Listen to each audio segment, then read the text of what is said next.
we are live. And Monty. Good. Good morning.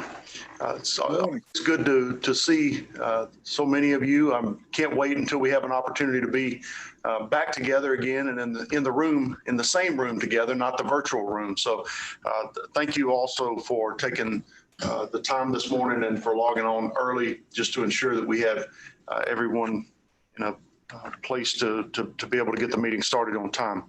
I'd like to welcome you to the August meeting of the LCTCS Board of Supervisors Audit Committee. Thank you for joining today. Before we begin, I'd like to cover a few points, given that we are holding a virtual meeting of the board and live streaming to YouTube. The meeting is being live streamed online. Please be mindful of that. Those joining by remote access are each asked to keep yourselves on mute during the meeting. Please use the raise hand feature if you have a comment or question.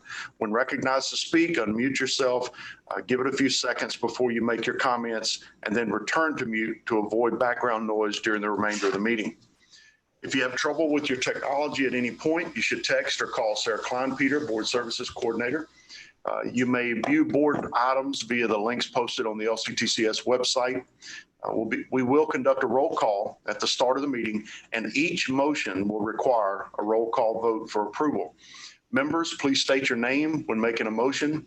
Motions should be made via sound, not gesture. Public comments can be made during today's meeting via open conference call at 877-810-9415. The access code 6499147#. That information is in the notice of meeting posted on the LCTCS website at lctcs.edu.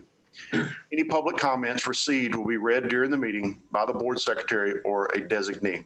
All public comments must include an agenda item number, a name, and a brief statement. Public comments are limited to 3 minutes per comment. This meeting will need to adjourn by 9:50 in order to accommodate the timely start of the 10 a.m. board meeting.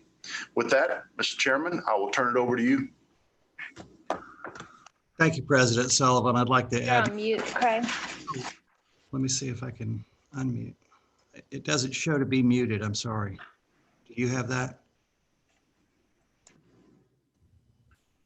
I think I'm unmuted. We can hear him. I hear. Hold on, Craig, if you wouldn't mind holding on, our sound just went down in the room. Okay.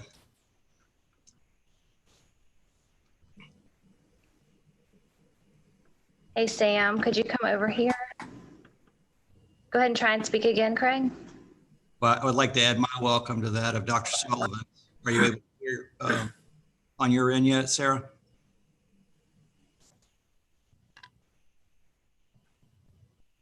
Paul, you're still able to hear? Yeah. Okay. Michael, you're able to hear? Yes. So it's just that one feed, I guess, into the boardroom.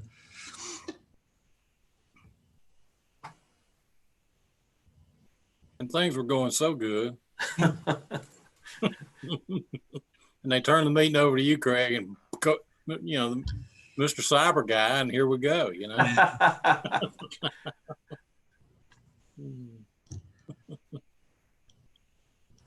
Knowing people in low places. Absolutely.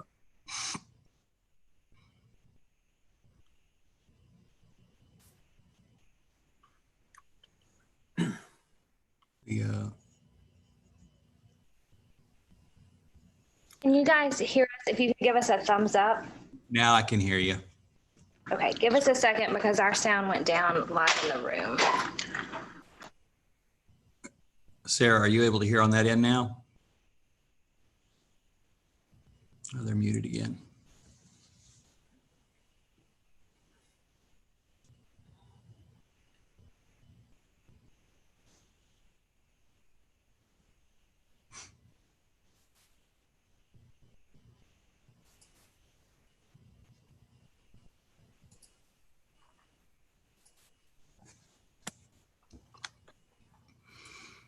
Supervisor Spahn, could you give us a test to try and speak?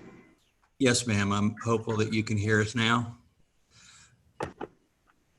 Is there any audio on your end yet?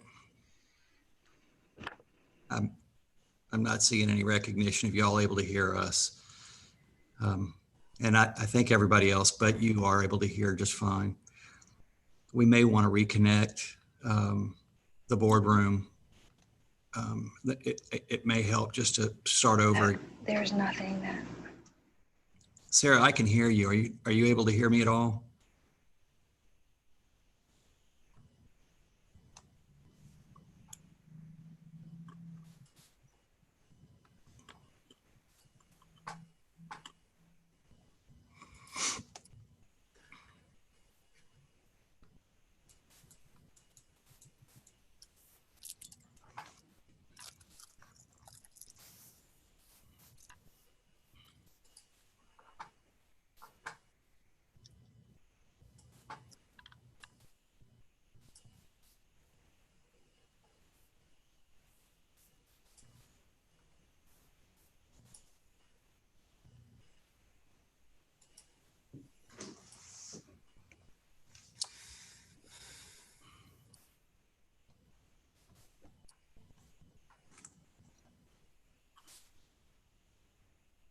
Supervisor Spawn, can we get a sound check from you? Yes, ma'am. We're able to hear you fine. Hopefully you can hear us now. Are you all able to hear on your end?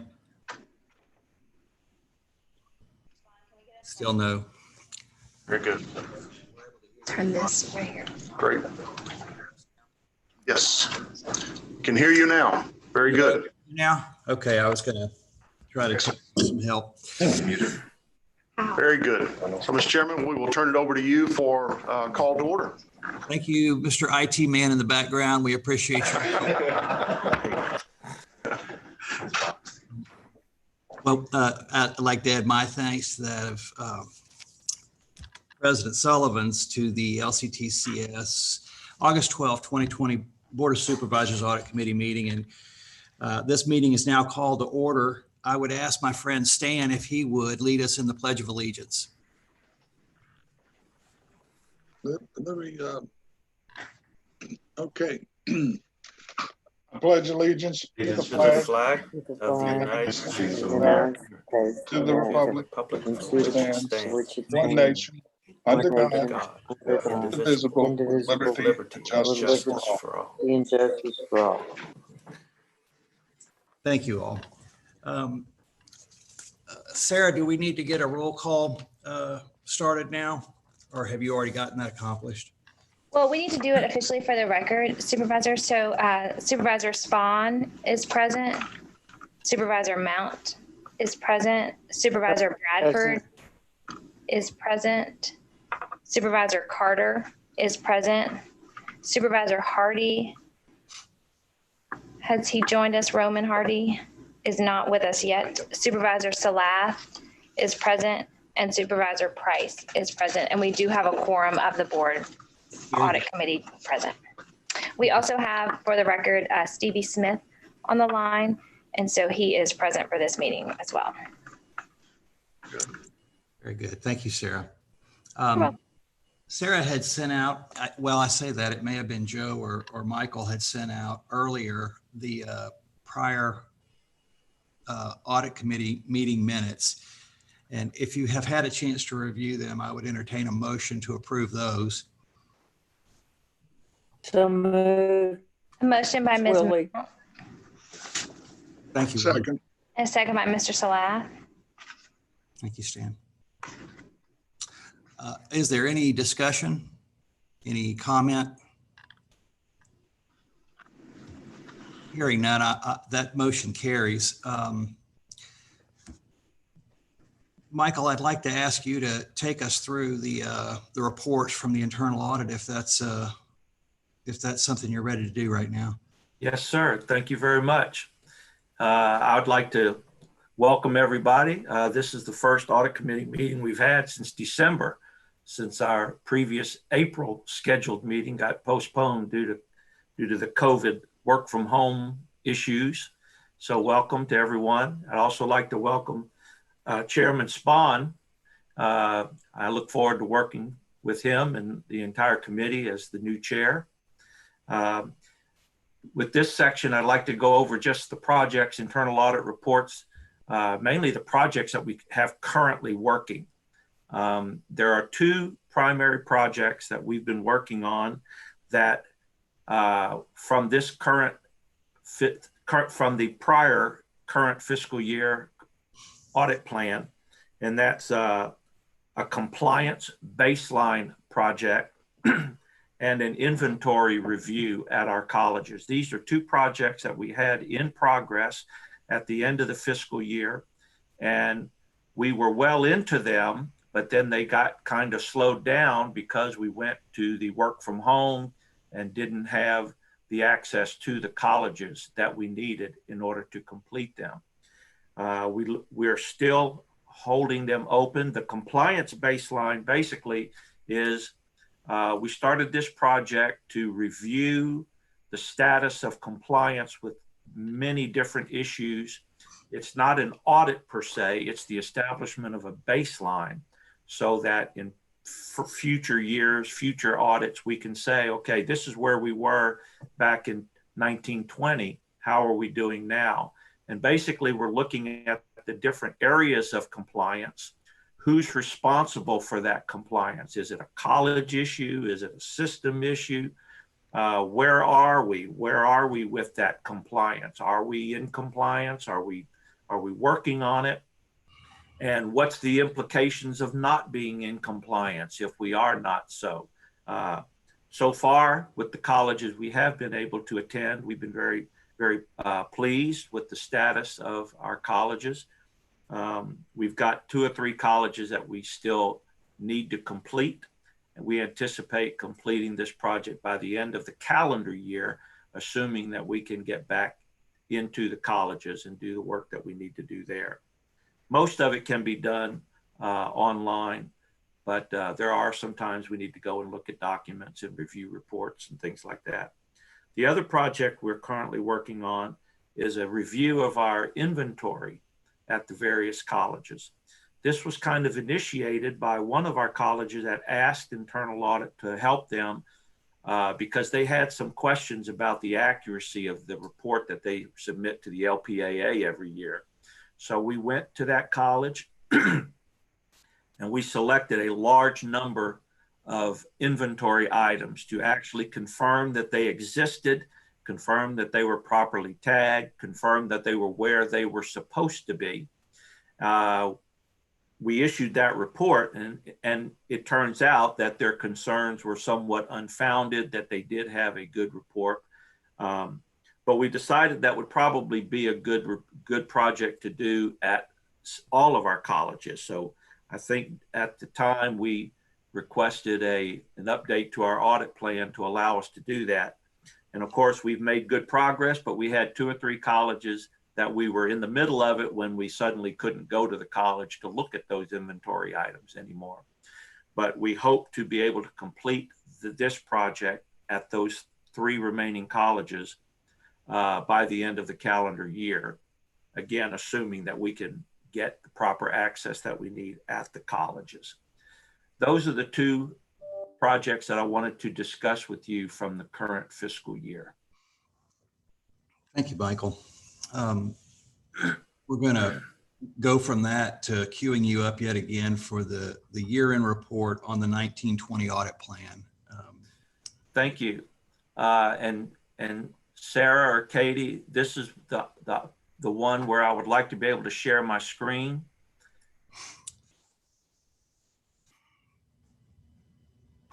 You can share it from your computer. Okay, it's telling me host has disabled participant screen sharing.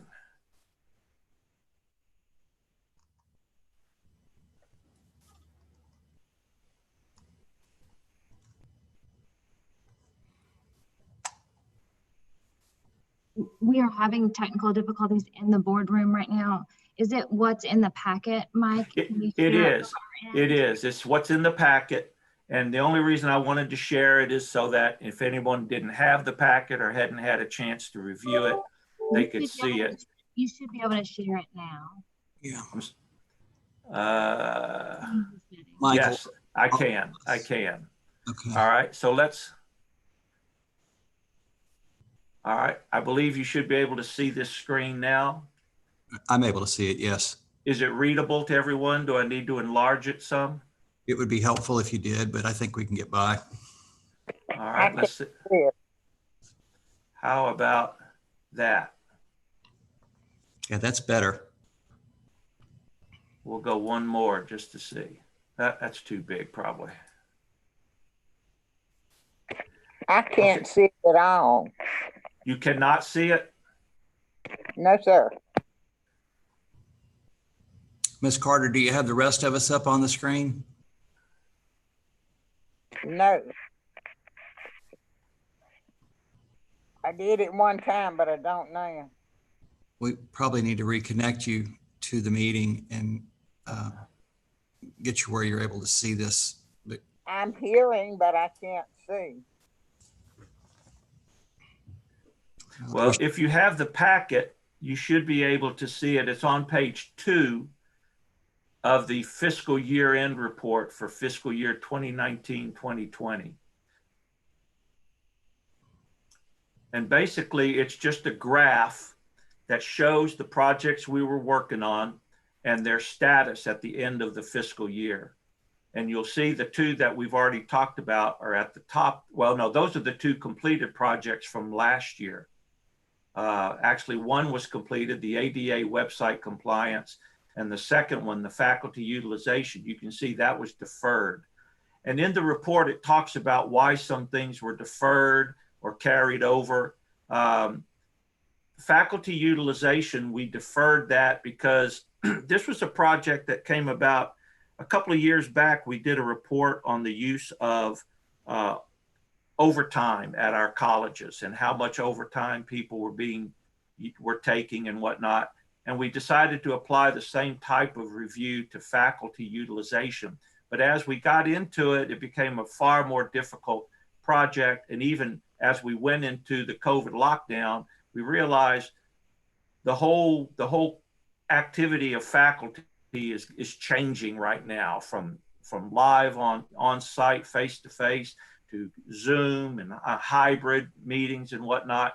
So reviewing how things have been done in the past with faculty really may or may not be even applicable to the future. So we felt that would be a project that would probably, if we do anything, we'll defer it to a future time when we see what faculty activity is going to even look like in the post-COVID environment. But those were 2 projects from the prior fiscal year that we were working on in the current in the 2019-2020 time. Then the other projects, property management, we've talked about that. We completed it. We completed it at a couple of colleges, but we're still in progress at a few, and we anticipate completing those in calendar year. That title up there, expected completion fiscal year 18-19, that's inaccurate. We should have changed that. It's expected completion in calendar 2020. The live work one is another one that we deferred.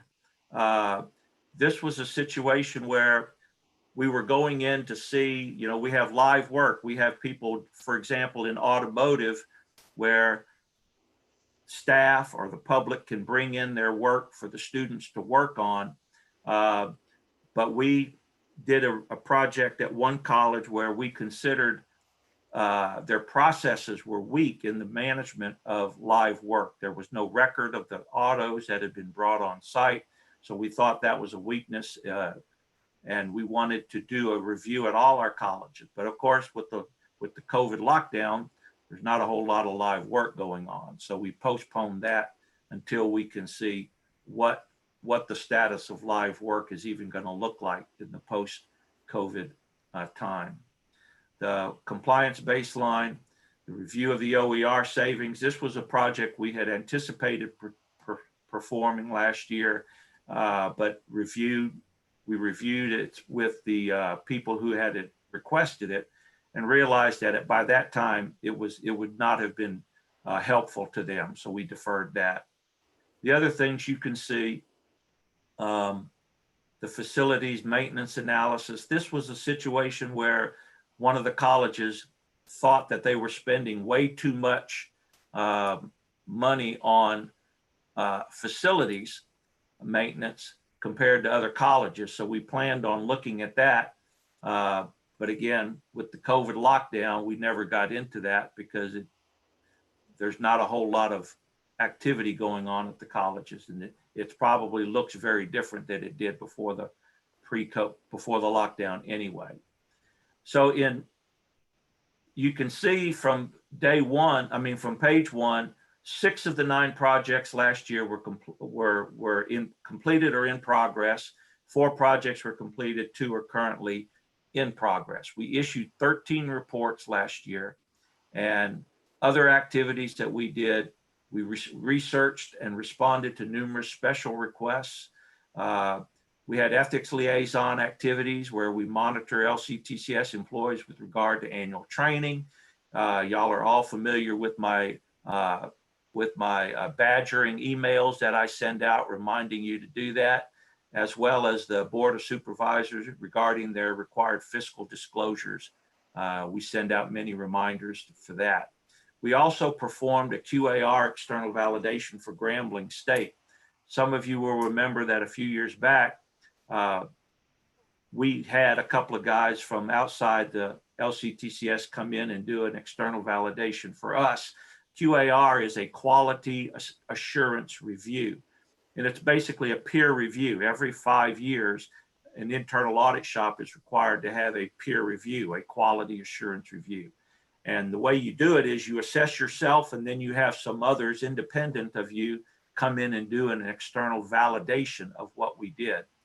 And we had a few folks from, actually we had the UL system auditor come in and do our external validation. Well, we returned the effort. We went to Grambling State and did the external review for them, the external validation for them. So we had a full year. It turned out to be it ended very differently from what we anticipated. There's no action that needs to be taken on this report, but if you have any questions about it, I would entertain those.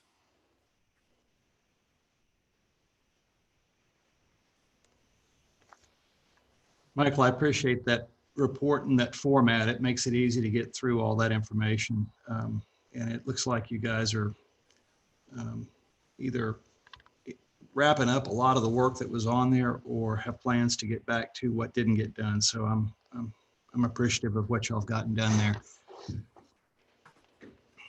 Are there any other comments or questions? Michael, if you would, this one I think does require an approval. So we need to go through the proposed 2021 audit plan. And then after having done so, Michael, this does require a resolution if I'm not mistaken. So that is correct. Folks, please pay special attention to what we're about to be walked through here. Michael. Thank you. The 2020 audit plan looks somewhat different. Its presentation looks the same, but when we were preparing the 2020-2021 audit plan, we took a different approach because we are in a new, different environment. We felt that with so many of us working from home now, there are a very different set of risks that need to be addressed. For example, we have so many people who now have LCTCS equipment at their homes. They're logging in to the LCTCS resources from outside the LCTCS. Now, many people have done that in the past because they travel for their work, but most of us don't. Most of us work in the system office. We're in a secure environment, but now we're working from home. So that raises risk. It doesn't mean anything's happening, but there's the risks. So we wanted to address many of those risks. And so as we go through this, you can read it at your leisure, but I want to show you, we have basically a graph very much like the previous one you just saw, and the various areas that we identified: remote access security, electronic signatures. There were a few colleges and a few folks using electronic signatures prior to the COVID lockdown. But now that we're working remotely, We're separated. You can't just walk down the hall and get a signature on a piece of paper. So the use of electronic signatures is becoming more prominent. And electronic signatures are valid. There's no problem with the use of electronic signatures as long as they are implemented correctly and the proper security is taken.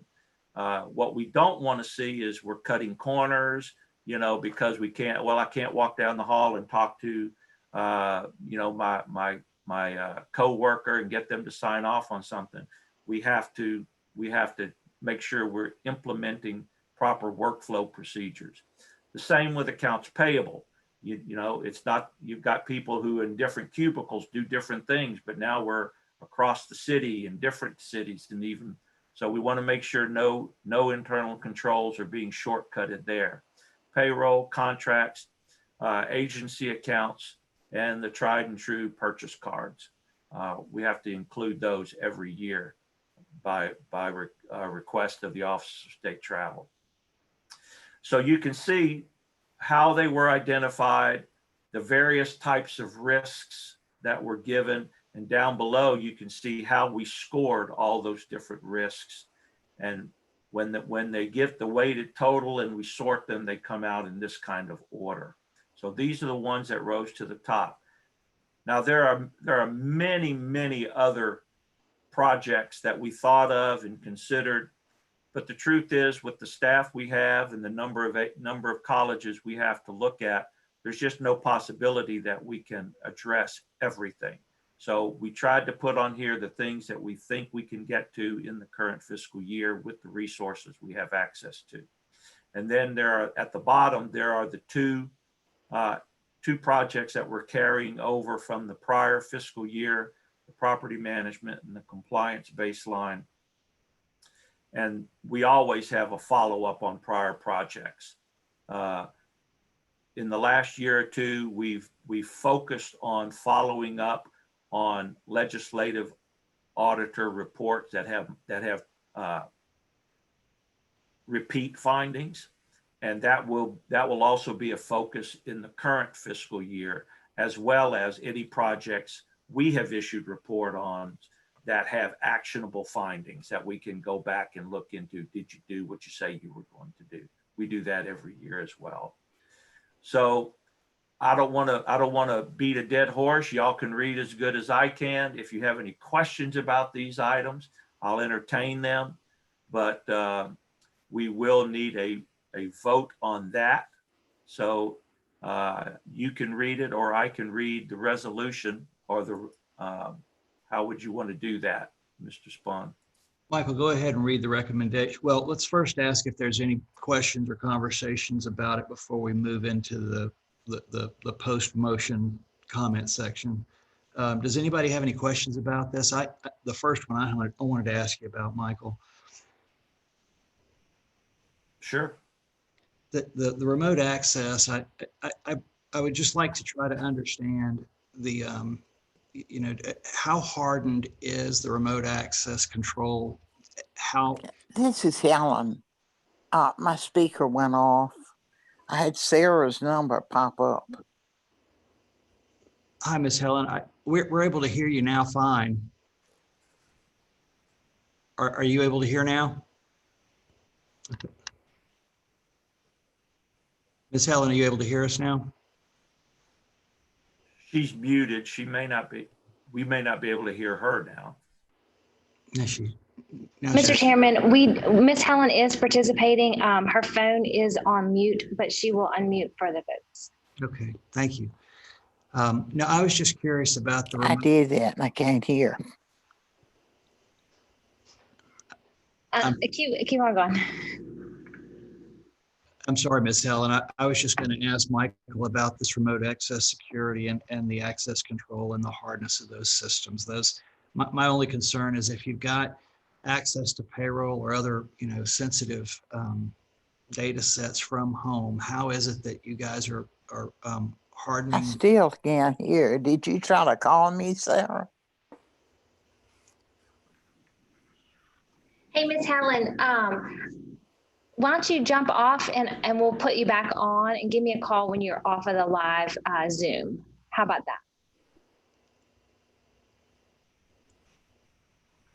I don't know that she can hear us right now. What would you mind trying her on her cell phone, Sarah? Yes, sir. Thank you. Y'all may keep on going. Okay. Well, I'm just wanting to make sure that you guys have got the remote entries that are now, I guess, more prevalent as a function of folks working from home shored up, and how people are able to access those, higher sensitivity level databases that are now being accessed from home as opposed from work. That's exactly correct. And that's what we want to determine. That's what we want to give assurance on. So we will be reviewing that. What rights do you have I to, still can't hear. what rights do you have to various aspects of the LCTCS systems? How is that right being monitored? How is the VPN being used? So those will all be aspects that we look at in this project. Supervisor Spahn, if I could interject on your question, again, on remote access. As you may recall, last year as a system, we instituted two-factor authentication, so that first off, when someone logs into Banner, they will immediately get a notice on their phone. If they don't have a smartphone, they will get a call on their dumb phone if they don't have one, basically affirming whether or not they are indeed the individual who's trying to log into Banner. So that's one instance. The other instance is on the computers that people may be using. They are being requested or asked to use LCTCS or their college equipment to log into the system. And obviously, through VPN access, that gives us a more secure access point going into people's networks. But as long as people are using their computers, hopefully the intent is that the safeguards that are being placed either directly on the computer or through people's networks, when they access the network through VPN, they have these updates that occur behind the scenes that they aren't aware of, security access patches and other things. But Mike raises a good point that as we are all working more remotely, obviously that's a point of risk. On the machines that are being taken home, a normal process in government is a banner page when you log on that says you should not have any expectation of privacy and that you will be monitored. Do we have those banner pages up when people come onto these systems? Offhand, I don't know. Now, You do, Joe. If I use the LCTCS computer and I log into the LCTCS system, that's right. There is that blue page that shows up that says you have no expectation of privacy on this computer. That is correct. What Joe has talked about are what is supposed to be happening. Our review will be to look that it is happening and that it is appropriate related to the level of risk. And you can see on your shared screen now for this project, we identified some of the risks that are available: an insecure network environment from home, insecure physical environments at your home, mingling of work and personal data, as well as other things. And the objectives we will try to look at is, are controls sufficient to assure that network resources are appropriately available to those who need them in the performance of their job and secure from those who do not? Are controls sufficient to assure that assets used for remote access are secure from misappropriation and theft? Are controls sufficient to assure that LCTCS resources are used only for appropriate purposes? So as we get into this project, we will be working towards that level of assurance for the identified risks.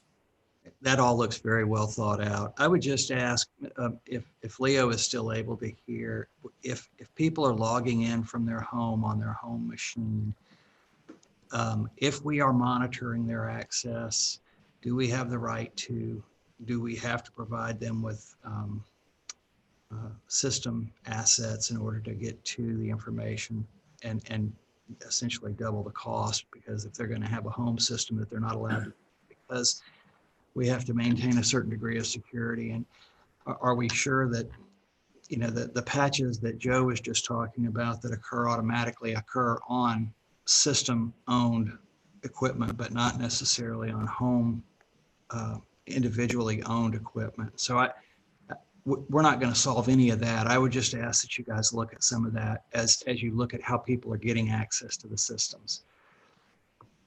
Right, and Mr. Spahn, just as a note, many of our colleges from this exercise from COVID-19 have realized and recognized that desktops are not, desktop computers are probably not the best instruments to have for equipment, and are migrating to laptops, recognizing that the individual, the employee, should have the capability to basically grab and go, either whether it's a hurricane, a storm, or whatever, and have access to their laptop at all times. Okay, well, it sounds like y'all got it very well covered. If there's nobody else that has questions, Michael, I'd ask you to read the recommendation. Okay. Staff recommends that the Audit Committee of the LCTCS Board of Supervisors approve the proposed annual audit plan for fiscal year 2020 through 2021 as presented by the Internal Audit Director, to be effective upon approval through June 30, 2021. Okay, on here in the recommendation, is there any motion? So moved. It's Willie. Motion by Ms. Mount and a second by Ms. Bradford, I think is who I heard. Stan. Oh, Stan, thank you. And we'll do a roll call vote for this motion. Supervisor Spahn, Yes. Supervisor Mount, Yes. Supervisor Bradford, Yes. Supervisor Carter. Supervisor Carter is having trouble hearing our entire meeting. Ms. Yes, Helen? Oh, you do approve. Fantastic. you went on mute, and I'm just back and forth. Yes, ma'am. Supervisor Salah, Yes. Supervisor Price, Yes. and then Supervisor Smith is on. Would you like to have approval, Supervisor Smith?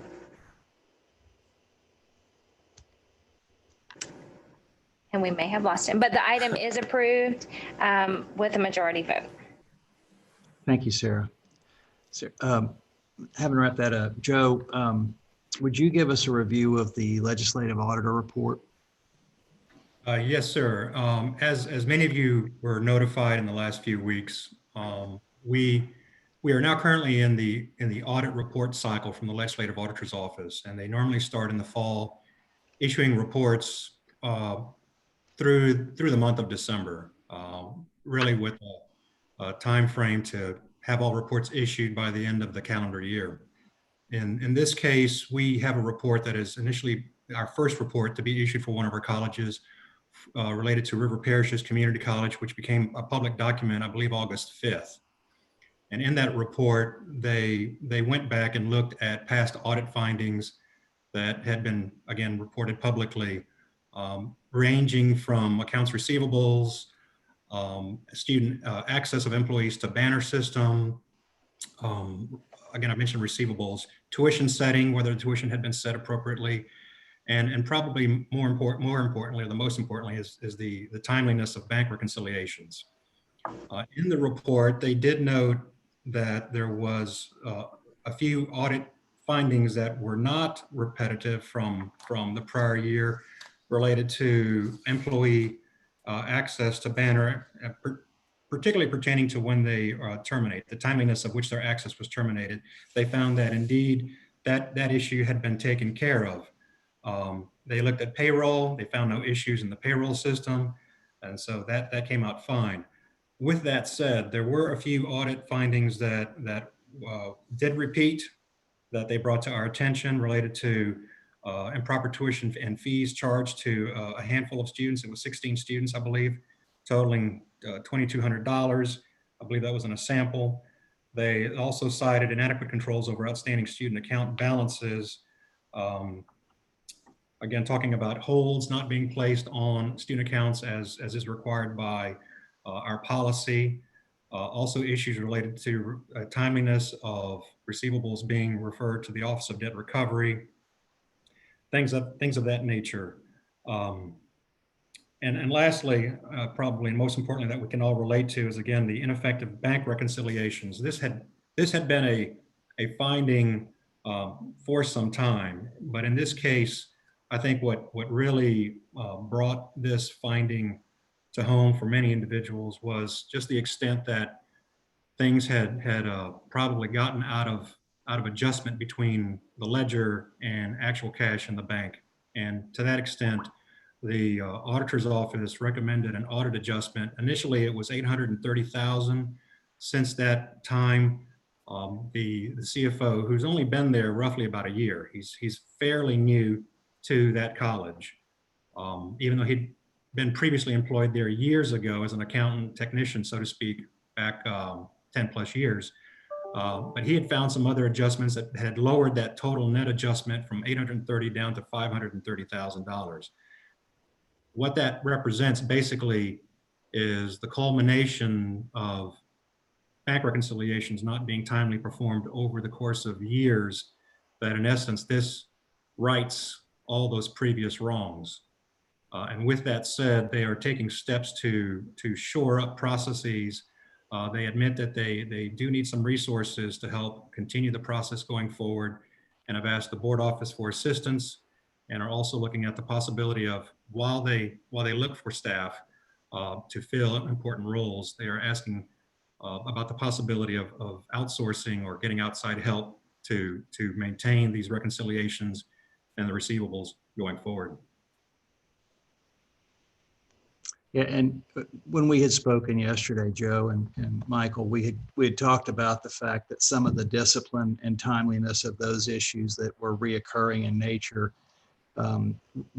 you had a fix for, and you mentioned it earlier, but I don't know that it was in relationship to this particular topic. But when we had spoken yesterday, Michael had said that as part of the system office review, that any of these findings that have been identified in a current year are going to be revisited within the next calendar year for to make sure that these things are being addressed. Michael, am I doing that justice? Is that what you're? Yes, that is correct. That's what we were talking about, the project that we had where we reviewed all the repeat findings identified by the legislative auditor. We've done that in the past. We will continue that in the current fiscal year, and we will make sure that we get interim reports or interim review of the River Parish's bank reconciliation. And I think to that end, the intent is a good one to kind of get out ahead of this, because obviously the first thing the auditors do when they show up at our doorsteps is look at the previous audit findings. So they will indeed revisit these issues, as they always do. Yeah. We're just going to get a step ahead of them in this process from the system office every year now. And so I appreciate you guys identifying that as a correction we can implement within our own control. So does anyone have any questions about Joe's report? Is there any need for discussion on any of that?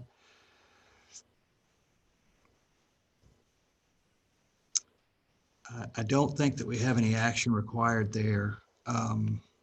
I would ask if there's any other business to come before this committee.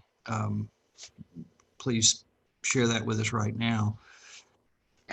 Supervisor Spahn, this is Sarah. I want to remind anybody who's on the call, which I think all of you have completed it, but the legislative auditor had asked for responses by August 1st for their,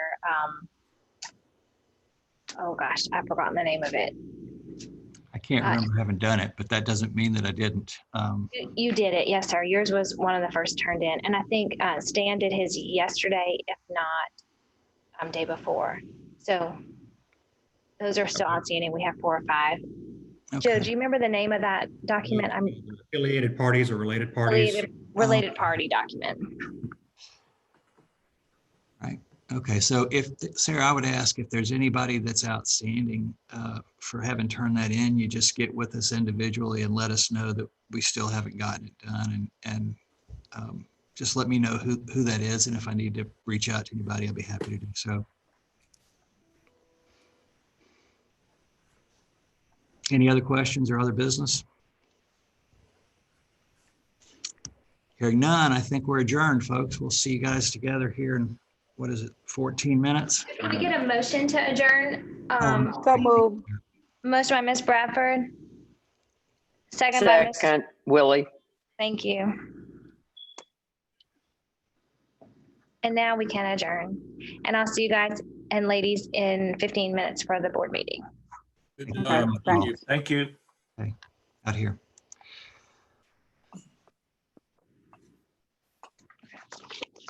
So do we move or?